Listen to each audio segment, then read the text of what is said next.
Funding for Idaho Reports is provided by the Friends of 4, 10, and 12, the Corporation for Public Broadcasting, and by a grant from the Laura Moore Cunningham Foundation. The development and the adoption of a state budget is a cooperative effort that involves both the executive and the legislative branches of state government. I believe my executive budget is a reasonable and realistic one that most legislators can support. Tonight, we'll hear whether legislators can live with the nearly $600 million budget John Evans proposed last night.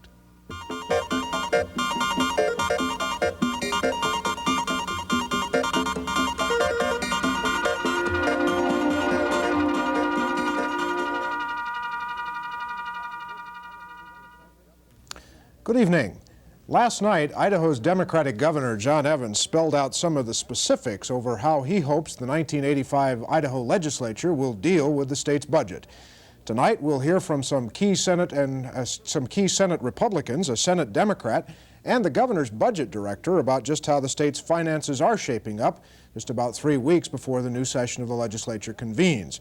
Our Republican reactors tonight are the Lieutenant Governor of Idaho, David Leroy, top Republican in state government, the President of the Senate, and a man widely thought to be the GOP candidate for governor in 2 years. Lieutenant Governor Leroy is in Boise tonight. In Pocatello tonight, Senators Dane Watkins of Idaho Falls and Mark Ricks of Rexburg. Senator Watkins chairs the Senate Local Government and Taxation Committee. Senator Ricks is the majority leader in the Senate, and both serve on the Finance Committee. Our other guests tonight are in Boise, Marty Peterson, the governor's budget director, and Democratic State Senator Gail Bray of Boise. In his televised speech last night, the governor called his nearly $600 million budget reasonable and realistic. He proposed no general tax increase while saying that his plan would meet the critical needs at the state penitentiary, in Idaho's higher and public school education systems, and elsewhere in state government. We'll talk about some of the specifics as we go along here tonight. Let's start with some general reaction to the figures, the first from the Lieutenant Governor, David Leroy. Governor Leroy, let me ask you first for just a general reaction to the $600 million figure. Does that sound in the ballpark to you? Well, I think the governor made a better effort this year than has been the case in past years, and the gulf between the governor's requested budget and the budget that the legislature finally adopts will be less wide than it has been. I think the governor's revenue projection figure was too low. I think the budget increase that he asked for, 9.3%, was a little bit too high. And unfortunately, the method that he proposed of funding the majority of that increase, namely the acceleration of quarterly payments, is a solution that will be rejected, I think, by the legislature as it has been before. Let me just go back to the revenue projection for a minute. You say $577 million. The governor's projection is a little low. Well, I think that our legislative committee that comes back in will take a good hard look at the numbers. I'm not an expert in these matters. I don't sit with the committee. But in talking with other Republican legislators and working with some of the updates from Mr. Peterson's office, I believe that a higher figure can be and probably will be sustained by the Revenue Projection Committee in January. Let me go to Senators Watkins and Ricks in Pocatello. Senator Watkins, how about that figure? I know I've seen you quoted in the newspaper saying that you think the budget figure might be a little higher than what the governor talked about yesterday as well. The $600 million figure I think I could live with. How the governor got to that figure I don't necessarily agree with as far as the quarterly payments, as the Governor Leroy mentioned. That idea has been rejected. As a co-chairman of our tax structure committee 2 years ago, our concern at that particular time was to look at what would happen after this quarterly payments comes into effect for 2 years, $40 million.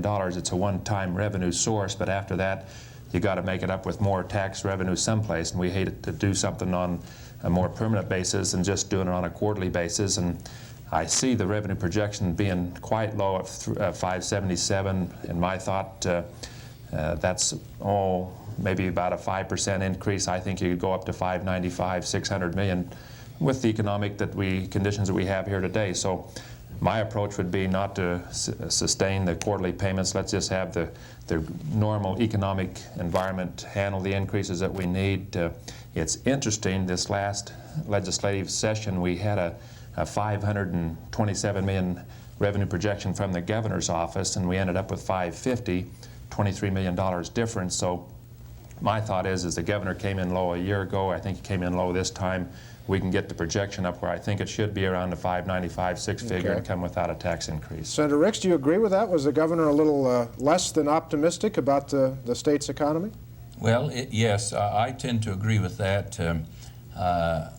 Traditionally, our legislative committee has come, I think, more nearly right in projecting what the exact revenue might be. And so I've learned to take quite a little stock in the results of that particular committee, because we've had a 4 or 5 or even a 10-year history, and our revenue projection, our legislative revenue projection committee have come in pretty close to the figure that we'll likely budget toward. So I'm hearing, I think both of you say that the $600 million figure might not be very far off. No. How the governor got there is what you disagree with. No, I've got to say this. I kind of question that the revenue will come in at the $600 level. I'm personally more inclined to agree with the comments made by the Lieutenant Governor. That's more in line with my thinking, that I think that $600 million is a little bit too high. I kind of question that the revenue is going to come in at that level, and I firmly believe that the legislature are committed not to increase any taxes this year, and so whatever that level of revenue will be will likely be the bottom line that we will work toward as far as budgeting and allocating monies to the departments and agencies of government. Okay. Mr. Peterson? Well, I obviously feel that both the revenue projection that we've made and the expenditure recommendations are very justifiable. With respect to the revenue projection, we'll be working very closely with the legislature when they come to town. I think that Senator Watkins' 9 or 10% growth figure probably isn't very realistic. However, I think... Why not?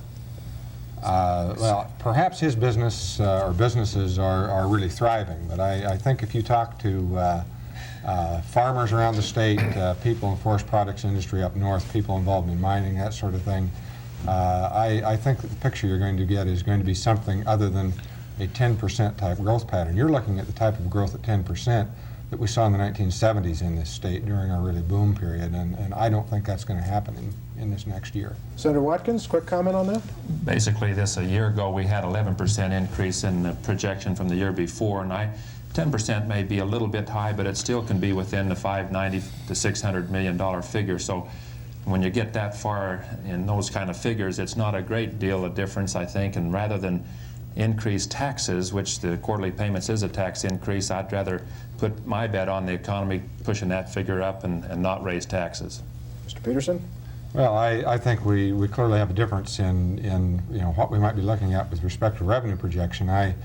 I certainly am hopeful that the legislature will be realistic in developing their projection and will actually come out with a projection that is based on good, solid economic data, rather than trying to avoid a tax increase just by artificially inflating the revenue projection. I think if we were to end up, for example, with a $6 or $7 million difference between the governor's projection and the legislature's, I don't see any problem with that. That's a 1% differentiation, and that's certainly within the realm of acceptability by anyone, I think.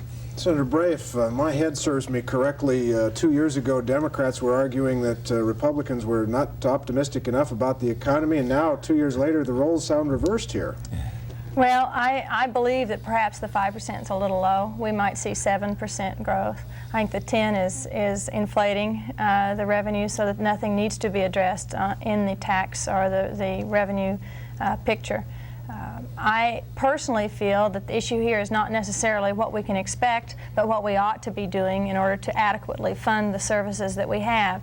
And I think it's unfortunate that neither the governor nor the leadership of either party has addressed the fact that we continue to have the fiscal shortfalls, and it's not all directly attributable to the economy and the state of the economy. You look here at colleges and universities and what they're supposed to receive. I want to get to that in a moment, but your point, I think, is that there's just not enough money. The tax system doesn't generate enough money. Well, if you look at what we raised 8 years ago, if we were raising those same dollars with a different mix of tax measures, we would be raising about $129 million additional dollars, which we do not have right now. That's a substantial change in the structure, and I think structurally the tax system needs to have reform. Okay. Governor? I think an interesting point can be made following up on Senator Bray's comment. The problem with the governor's move to quarterly payments is that it draws that much money out earlier from the private sector and tends to jeopardize what I think Marty Peterson and I would both characterize as a delicate recovery of the economy, especially where some of our basic industries are distressed. That's the problem with the governor's solution to how we get to where he'd like to go. I want to come back to quarterly collections too. Let's move along to some of the specifics in the governor's speech last night. His proposal for more than a 13.5% increase in higher education spending was one of the highlights in the governor's speech last night, a total budget for higher education of about $90 million. The public school spending increase was proposed at 6.7%.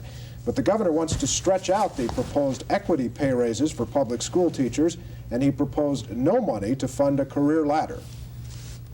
I'm recommending an additional $7.8 million to eliminate another 20% of the salary disparity that exists between Idaho's teacher salaries and the national average. Although this does not completely close the salary equity gap, it does provide for a continuation of our commitment to improve salaries for Idaho's public school teachers. Producer Bruce Reichert talked with both the executive director of the Idaho Education Association and the state school superintendent today, and both were disappointed with the governor's budget. Well, we take issue with the governor on about 3 major points, Bruce. One, we don't think that the 3% increase in general fund maintenance and operation for school districts is adequate. We've asked for 5. We regret that he stepped away from funding fully the second phase of the salary equity money. That's $13.5–14 million. He recommended 7.8. And thirdly, we think the funding of the career ladders, if it's going to be consistent and going to be stable, that funding source really needs to be at the state level rather than at the local level to, so that we don't step away from equity rather than stepping toward it. Well, I'm not exactly delighted with the numbers he presented last night. When we ask for over 16% increase from the general account and we get something less than 7, it has to be a real disappointment. I'm also disappointed because the legislature approved a program for reform and improvement in our schools that included a career ladder plan.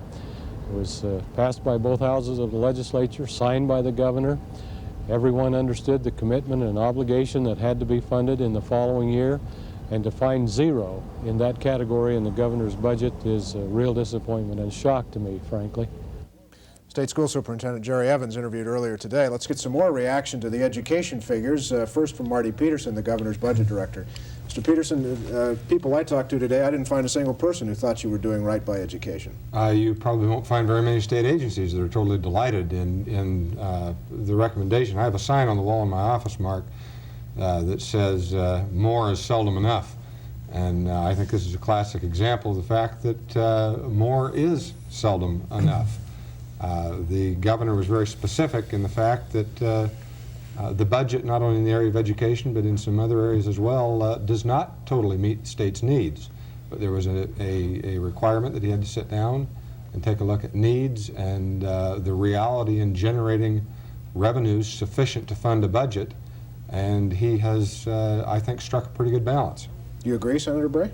Well, no, I don't. I think we made a commitment last year to fund this salary equity and bring the other 40% forward this year, and I think it ought to be in the budget. I'm disappointed that it's not, but I also recognize the political realities that the governor was working with. There seems to be an inability to address the major problem, that is, the pie is not the same pie that it used to be. We aren't raising the dollars, so if he's asked for more dollars than the legislature is going to raise, what's he left with as a choice?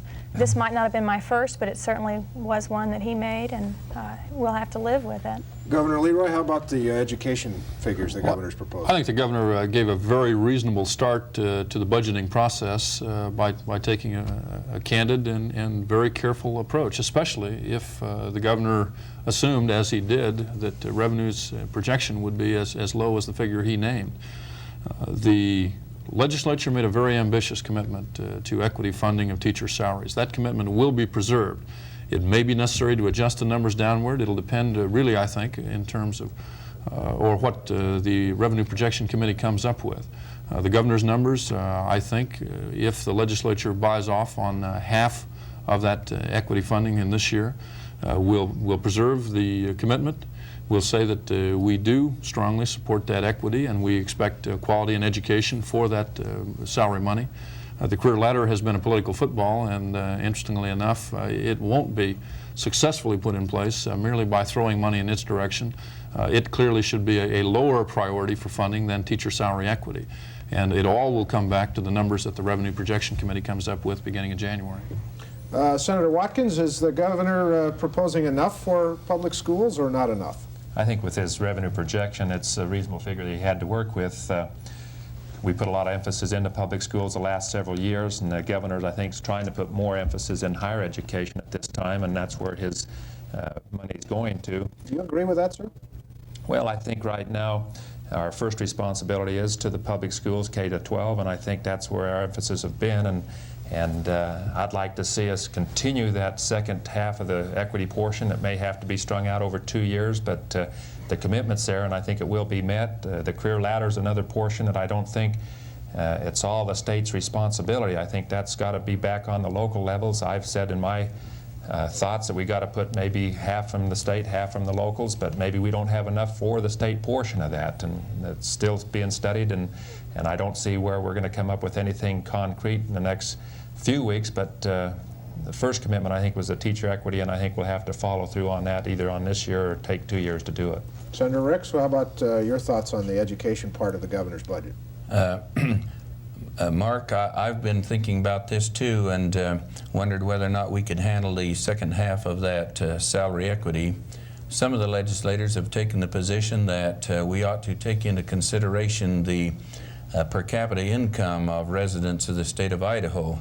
I think it's generally known that Idaho has only about 85% of the national average as far as per capita income is concerned. Now, whether that will be factored in when we consider this particular issue or not, I don't know, but I have heard it mentioned among some of my colleagues, and certainly that will come, I think, into focus to some degree. Mr. Peterson, it seems to me that the governor has tried here to place more emphasis on higher education in this budget. Well, Mark, I think that clearly there are some critical need areas in higher education that absolutely have to be met this year, or we're going to run into accreditation problems at all 4 of our institutions. The pharmacy program at ISU has received a lot of publicity, but we also have programs at the other 3 institutions as well that are equally up against the wall, and we don't have much time left to take care of those problems. One of the difficulties that the governor had in putting the budget together was that if we met all of the needs of the public schools, we wouldn't have enough money left to meet the needs of higher education, and vice versa. As a result, we did attempt to at least partially meet the most important needs of both segments, and because of the fact that in recent years higher education has taken a back seat to public school funding, at this point they probably have a bit further to go in terms of catching up.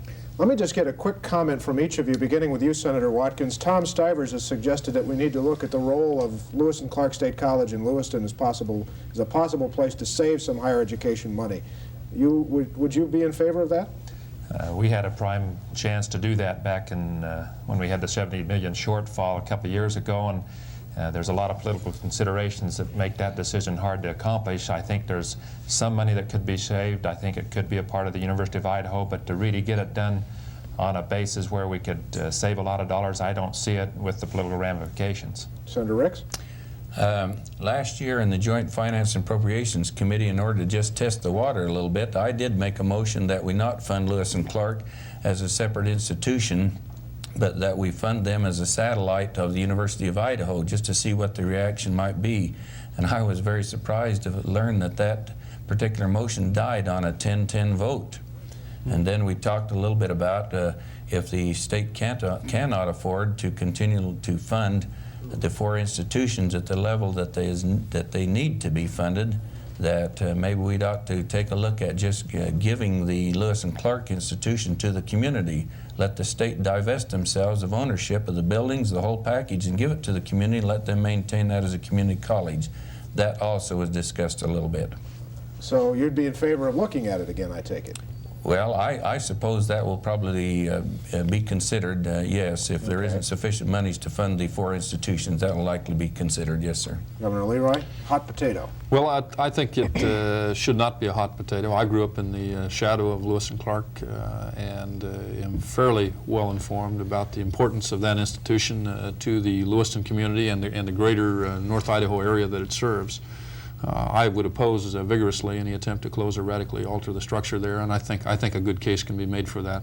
It won't save money particularly, and it will damage education in Idaho. Senator Bray, I think you'd probably agree with the Lieutenant Governor on that. I agree with that, and I think independent studies have shown that Idaho does not have too many higher education institutions, and in fact we could stand a good community college system in the state. The governor is proposing to respond to a federal court order concerning the state prison system by hiking the Department of Corrections budget by over $3 million next year. The largest single item provided for in this increase is an additional 60 prison guards. The increase also provides for a 60-bed geriatric ward at Orofino to relieve prison overcrowding, and additional funding for the operation of the Work Release Center presently under construction over in Nampa. Corrections Director Al Murphy seemed pleased with what the governor proposed for his department. The governor's recommendation is what our original recommendation to the Board of Corrections was. And the Board of Corrections upped that based on some evidence in court that a legislative report said we needed 110, 120 officers. So I feel somewhat comfortable with the governor's recommendation, and if the judge feels that it's not enough, then we'll just have to come back some other time. But I'm certainly not unhappy with the recommendation. Corrections Director Al Murphy. Let me ask the 2 senators who are members of the Finance Committee for a quick comment on the Corrections Department budget. Can we afford that kind of money, or do we have any choice, Senator Watkins? I don't think we have a choice. I think with that kind of a decision from a judge, we've got to handle the situation out there, and you can see what's going to happen to other programs in state government.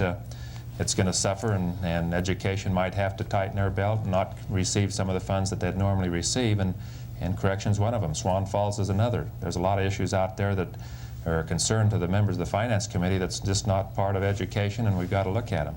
Senator Ricks? Seems like we've got an overcrowded condition out at the penitentiary there, and evidently that population continues to grow, and certainly we've got to take a good look at it. We cannot ignore that particular issue, and no doubt the Department of Corrections will be given some high priority when we start talking about departments and agencies of state government. Lieutenant Governor Leroy, should it be a high priority? We have to respond to the judge's order, and we have to do so in a meaningful and appropriate way, whether it's a $3 million price tag or a $2 million price tag or something implemented over a couple of budget years. The judge's order is relatively silent, but it does say that we need to move now, and it will have to have a high legislative priority. The legislature and the Joint Finance Committee, and ultimately the governor in approving budgets, have to have the ability, and the courts recognize this, to judge as between those public priorities. And I think Judge Ryan will take a positive look at any meaningful movement toward accomplishing the thrust of his order. Senator Bray, how do you feel about this? Well, I think that we definitely have to pay for the requirements that Judge Ryan has said we need to address at our corrections institution. I think we're going to see more court orders used in the future on issues where the state is not meeting its obligations. In North Dakota, I believe it is, there's been a lawsuit recently for the severely mentally handicapped and the lack of service being provided by that state. And they went through the court process in a class action suit and required that the state fund services for those severely disordered children. I think we're going to see more of that because in Idaho we're not addressing the needs of many of the people that are in drastic need for our attention. Finally, on this issue, Mr. Peterson, the governor pared down the Board of Corrections proposal by half in terms of the number of guards that they were requesting there. Would anything less than what the governor is proposing risk some more court action? I think we're bumping up pretty close to the wall on that, Mark, although the judge was not specific in terms of what we needed in respect to additional guards. My staff did some analysis and made some recommendations to the governor. Our feeling was with the opening of the Work Release Center in Nampa, the addition of the geriatric ward in Orofino, that we were going to be able to free up enough bed space at the Boise facility that possibly we could cut back with the number of additional guards that would be required. Again, there was no proposal in the executive budget to increase taxes. There is a proposal, however, not really a new one. You've already heard some discussion of it, to generate more revenue by closing what the governor calls tax loopholes. One change I am recommending will close a tax loophole and correct a gross unfairness in our state laws. You and I, as individuals, have our taxes withheld from our paychecks. But some people only pay their state taxes once at the end of the year. I will ask this session of the legislature to amend the law to close that loophole and require that all Idaho taxpayers make their tax payments at least quarterly. This is certainly justified when you consider that most of us make our tax payments every payday when they're withheld from our wages. Let's get some more reaction quickly on this from Lieutenant Governor Leroy. First of all, you said earlier, sir, that you thought this was a bad idea because it takes money out of the economy. Well, it's a bad idea because the legislature won't accept it. So as a speaking or debating premise, it simply will not be successful. It tends to drain money out of the private sector at a time when we can ill afford that, and that is a problem as we come through this business recovery. The ultimate solution to Senator Bray's concern about having a larger pie is to have a more successful, thriving economy in Idaho that, with the existing tax structure, generates more revenues. And anything that tends to damage or destroy that, such as the quarterlies would, especially if invoked at this time, is an idea that should be avoided. If we ever go to that, it ought to be in a time of plenty rather than a time of difficult financial times. Senator Bray, my guess is that Democrats won't very enthusiastically endorse this idea either. Well, what I found when I was pursuing this quarterly income tax payments was that the main resistance was for the small mom-and-pop stores and the small corporations. That cash flow problem being a significant one for them. There is no mention of a floor here for only corporations of a certain size paying on a quarterly basis. There is no mention of a time lag for those. In fact, they're not talking about a time lag, they're talking about immediate implementation. I think there are so many preferable routes to take. This might be one in addition to those, but we had many recommendations out of the tax committee that we haven't implemented. Mr. Peterson, as a practical matter, this idea was dead before the ink dried on the governor's speech, wasn't it? Well, I don't really think so, Mark. I think that I agree with Senator Bray that there are many options that can be considered. I think the attractiveness of this particular one is that by spreading the funding out over a 2-year period, and then assuming that the economic improvements that Senator Watkins, Speaker Stivers, President Reagan, and others are talking about take place over the next couple of years, we should be able to more than offset the loss of this one-time revenue shot. Okay. Senator Ricks, final word from you. Republicans just won't buy this, will they? I don't think so. In addition to the things that have already been mentioned as far as the business economy is concerned, is what we're talking about here is to putting $20 million of one-time monies into the ongoing budget. Right. And that is very poor budgeting procedure, and I don't think that our committee will even consider that issue at all. Got to go, gentlemen. Senator Watkins, Senator Ricks, thank you for joining us tonight in Pocatello. Mr. Peterson, Senator Bray, and Governor Leroy, thank you. We appreciate it. That's our time for tonight. We'll be back tomorrow. I'm Mark Johnson. Good night.